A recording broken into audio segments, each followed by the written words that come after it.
এই সঞ্জয় সিং যে আসুন, সঞ্জয় সিং, উমেশ রায় আর রমাদা তিনজন আসুন আপনারা, আমি আসছি, বাকিরা দাঁড়ান। বেলুর মঠে মুখ্যমন্ত্রী শুভেন্দু অধিকারী রাজ্যের মঙ্গল কামনায় প্রার্থনা প্রশাসনিক সভার সূচনা। পশ্চিমবঙ্গের নবনিযুক্ত মুখ্যমন্ত্রী হিসেবে দায়িত্বভার গ্রহণের পর এই প্রথমবার ঐতিহাসিক বেলুর মঠ পরিদর্শনে গেলেন শুভেন্দু অধিকারী। 2026 সালের মে মাসে মুখ্যমন্ত্রী পদের শপথ নেওয়ার পর আজ বৃহস্পতিবার সকালে তিনি রামকৃষ্ণ মঠ ও মিশনের বিশ্ব সদর দফতরে পৌঁছন।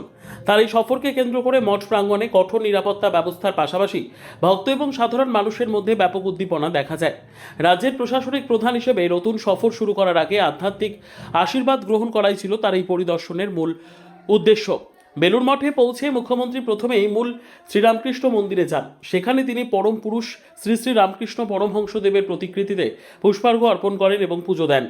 এরপর তিনি স্বামী বিবেকানন্দের স্মৃতি বিজড়িত কক্ষে যান এবং সেখানে গভীর শ্রদ্ধার সঙ্গে প্রণাম জানান।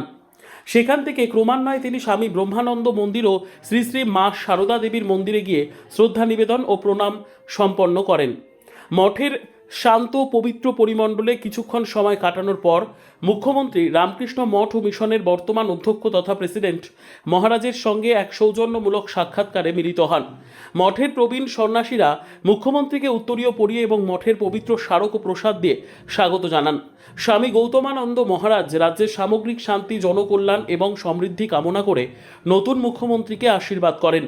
সংবাদ মাধ্যমের মুখোমুখি হয়ে মুখ্যমন্ত্রী জানান, স্বামী বিবেকানন্দের আদর্শ ও রামকৃষ্ণ মিশনের মানব সেবার দর্শন সর্বদা সমাজকে পথ দেখায়।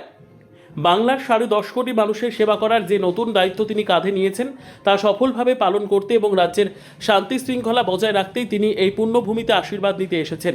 মঠের সন্ন্যাসীদের প্রতি এবং তাদের নিঃস্বার্থ সমাজসেবামূলক কাজের প্রতি তিনি তার গভীর কৃতজ্ঞতা প্রকাশ করেন। আধ্যাত্মিক এই সফর শেষ করেই মুখ্যমন্ত্রী সরাসরি হাওড়ায় পূর্ব নির্ধারিত একটি উচ্চ পর্যায়ের প্রশাসনিক বৈঠকে যোগ দিতে রওনা হন।